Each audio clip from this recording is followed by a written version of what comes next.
Okay, so the first thing I have to talk about in this room talk video is, so remember how I finished Scarlet Nexus and I said the next game I was going to play would be The Witcher 3? That's not actually true. Now, I did start The Witcher 3. I actually started it yesterday. It was The Witcher 3 was my next official project, and I have started it. I played the prologue yesterday, the White Orchard. No, I don't think it was Orchard. I think it was White Orchid. It was Orchid or Orchard. It was O-R-C something. Regardless, I did start it. I had some fun with it. I'm hoping the game... Oh, sorry. Let me rephrase that. Early prognosis is good. I don't know if it's a game that I'll keep playing and go, it's starting to not just work for me anymore. I'm starting to get kind of bored. Or if it's a game where the more I play, I'm like, no, it started pretty good and it just keeps getting better and better and better, which is what I've heard. I am hoping so. I hope I have a great time. Clay has been bugging me to play this game for years. It's one of his favorite games. The reputation around it is that this is one of the best games of all time. It's absolutely phenomenal. I sincerely hope it lives up to its pedigree. The game I've actually been playing for the past week, though, is Super Mario 64. Clay has been trying to get into, collecting 64. He's trying to get into, just getting a game collection, which I believe I've talked about a few times before. And he got a 64 recently. He's got a handful of games. And so the other day, I was like, I just want to throw on Super Mario 64. I haven't played it in a long time. Clay has actually never played it on the original hardware. He's familiar with the DS version. So we were playing it for a bit, and then I just kept turning it back on, because this is one of my favorite games of all time. This, to me, is a nostalgic classic. This is one of my most played games of all time. I specifically remember this is what I did when 9/11 happened. You know, everyone says it's one of those things where, if you were alive during that time and you were, sentient and had cognitive function, if someone asks you, what were you doing when 9/11 happened, you can remember what it was. For me, it was playing this game. I specifically remember walking into the living room, saying something to my mom, and she was like, hey, just go play your video games. I went, cool! So I went into the room, threw on Mario, and played it for a bit, and it wasn't until either later that day or the next day where I actually learned what the hell happened. But I can't stop playing it. I've kind of gotten to the point where I've done a lot of the shit I really like in the game. I'm like, I don't want to do Shifting Sandland. I hate this shithole map so much. It's by far my least favorite. I don't want to do Tiny Huge Island. I don't find it that fun. But I've been having a really good time. But like I said, I have actually now started The Witcher 3, and I think it's really fun. I don't know if I'm going to play that new copy of Celeste that came in the other day. It's not on the list. If I feel the need to play Celeste, I will play Celeste. But I don't have that need yet. But who knows, anything can happen. Which I guess talking about that, I have submitted a few applications to some places. I'm going to do another one. Excuse me, after I finished recording this video. I had started it, took a little bit of a break doing this, and also playing with my cat for a bit.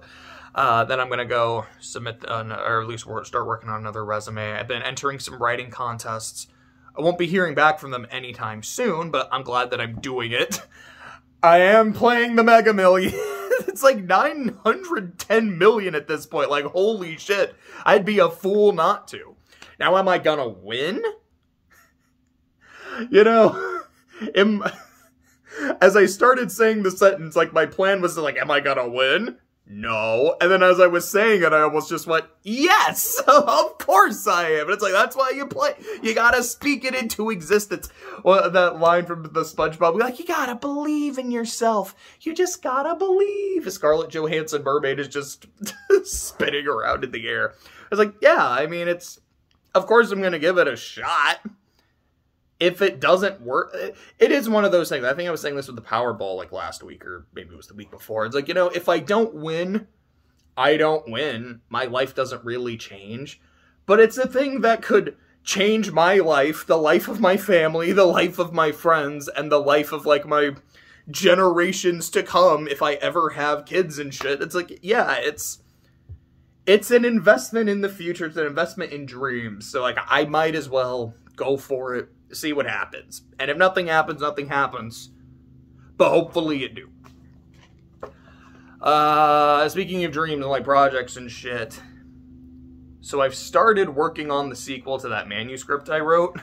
And I'm having a lot of fun really early. Like, I'm not, like, really sitting, buckling down, and writing, but it's... Oh, excuse me, sorry. Had breakfast a little bit ago. But every now and then, just, like, writing a paragraph or so, writing another paragraph, okay, writing, like, a full dialogue conversation, taking some notes, like, okay, make sure I describe this part of the room because I forgot to earlier, but I need to make sure I do, blah, blah, blah. I'm like, I just like doing this. This is the shit that makes me happy. When it comes to the VN project, I haven't done actual script writing on it in a couple days, which is a problem. I actually plan on, really buckling down today and tomorrow to try to get some more done. Maybe not as much today, because a couple friends I just haven't seen in a while. I was kind of trying to hit up with them yesterday, and it sounds like they're both off, so I might only do a little bit of writing today so I can hang out with them, but hopefully Friday and Saturday, maybe a little bit today, I could really try to get a lot of writing done. Mistborn, I read quite a few chapters yesterday. I'm about 100 pages into book 2, and it's like 760, so there's a long way to go. But progress is progress, and we like progress, and I am enjoying the book. It's going good. Oh yeah, another VN thing. It's like, well, I haven't done a lot of writing on the script. When it comes to looking at artists, so Clay and I finished our list. The list was about like 200 and I think 15, 20 or so by the time we were done. Because I just, while we were going through it, I found more people. I was like, this one looks kind of good. This one looks kind of good. I'm just going to keep adding them. And Clay's is like giving me a dirty look like, you son of a bitch. Why? Don't we have enough? Yes. But also no. It's like, we have a good number. But if something else comes up, then something else comes up, you know? It's like, I want to leave, like, at this point when we don't have anyone concrete or locked up, leave no stone unturned. That's kind of how I see it. But we did that. We trimmed down the list to about 100-ish. Maybe it was like 103. Then I said, what we need to do is each go through the list separately, kind of trim it down to, like, these are the ones we really like. I trimmed mine down to about 50, then looked at it again, and then trimmed it down to about 30, 31. So now I'm waiting on Clay to do the same, hopefully in another week or two. And then once it's like, all right, we both trimmed down, what are the ones we all agree on? And then what are the ones that we disagree on, but we feel really strongly about? And then hopefully we can start hitting up some artists to get some characters designed, which I'm really, really looking forward to seeing that. Ain't gonna be cheap, but I am looking forward to it. Let's see. Okay, this was something I wanted to talk about. This was just something that made me giggle when I saw it the other day, is that the Washington Commanders are being sold. Which, that's kind of been talked about for a while, but it looks like it's now, like, official. Dan Snyder is now selling the team, and I know Washington fans everywhere are ecstatic because they fucking hate this man. Hopefully the new owner is good. Hopefully he treats the team well. He like, all the employees well. He fixes FedEx Field because it's a shithole. I've literally seen videos of it falling apart. Like, there's a the fact that the Washington team is called the Commanders, which is frequently shortened to the Commies, will never not be funny to me. But the fact that the place is so shitty, I just, like, this is now the Gulag. I love calling it that. But what made me giggle is not just the fact that he is selling the team and people are happy that he's gone. It's the fact that the new owners, I don't know if they full-on said this, or if there's just reports saying, yeah, we might change the team name again. We don't really like the Commanders. Like, oh my goodness. We get to do this again. We got the Redskins, and then we had the football team to the Commies. I don't know what's next. I remember some of the names when they were, before the Commanders were selected. I think Generals was on there, which isn't too bad. I kind of like it. I think Sentinels was on there, which is, I believe, is the name of the team from the Keanu Reeves movie, The Replacement, so I was kind of partial to that one. I think Hogs was on there, which was like the nickname of their O-line in the 90s where they won, it was 2 or 3 Super Bowls. So, like, it's a name with a lot of history for the team, which I think is really good. I've heard Red Wolves, which sounds sick. I've heard Red Tails, which I actually really like, too. I don't know if they'll pick any of those, if they'll just do something completely different. Weirdly enough, I kind of started to become partial to just the Washington football team. At first, it's like, this is the most boring, bland thing possible, and all the jokes about how, like, the team that shall not be named because they don't really have a name. I don't know, after a while, I'm like, there's almost something kind of just, I almost like it because of its simplicity. It's like, we don't need a nickname. We are the team from Washington. That is who we are. That is our identity. Like, I don't know. It was almost kind of starting to work, and then the commies happened. I thought I'd bring that up. Another thing I wanted to bring up was just a couple music things. So one, I've been just watching a lot of Anthony Fantano lately. I don't know why. I enjoyed the content. Like, I don't know what triggered it. It just started happening. So there were 2 music projects that I listened to recently because I was watching Fantano videos. Number 1 was the Kids See Ghost album by Kids See Ghost, which is a combination of, I believe it's Kid Cudi and Kanye West, which you can say a lot about Kanye. You really, really can. I do still like his music. I would be lying if I said otherwise. I really liked the album. I thought it was really good. Some of the songs like actually hit me really hard. So I like that a lot. And yesterday I listened to, oh gosh, the Money from the Dark Side of the Moon Redux, Redo, whatever it's called. So if you're not familiar with it, Dark Side of the Moon, Pink Floyd album, probably one of the most iconic classic rock albums of all time. It's an album I absolutely love. And Roger Waters recently said, he's like, I am going to be kind of redoing them.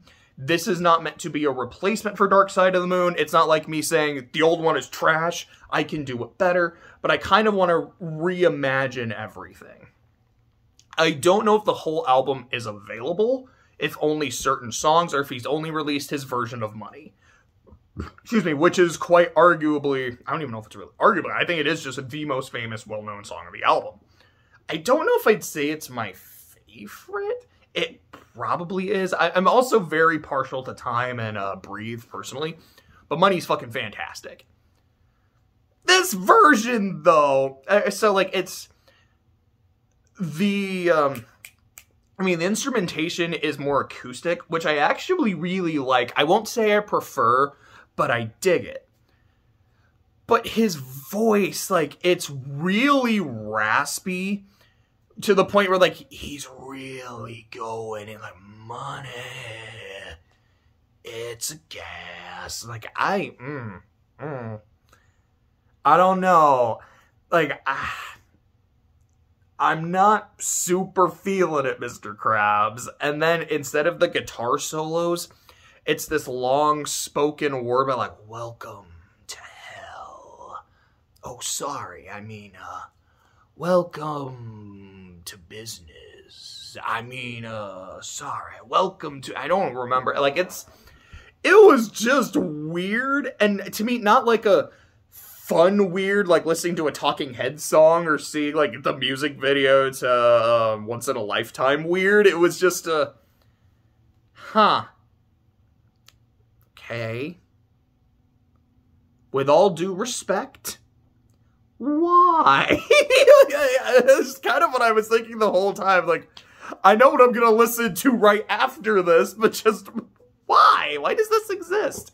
But, I mean, it's his, I mean, you know, that's a David Gilmour song, but it's still, you know, Pink Floyd, Roger Waters. Like, if you want to reimagine your shit, you can do that.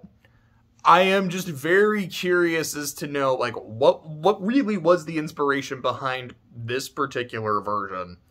It's interesting. That's the majority of what I wanted to say, but because of a recent event, I feel like I need to say something else.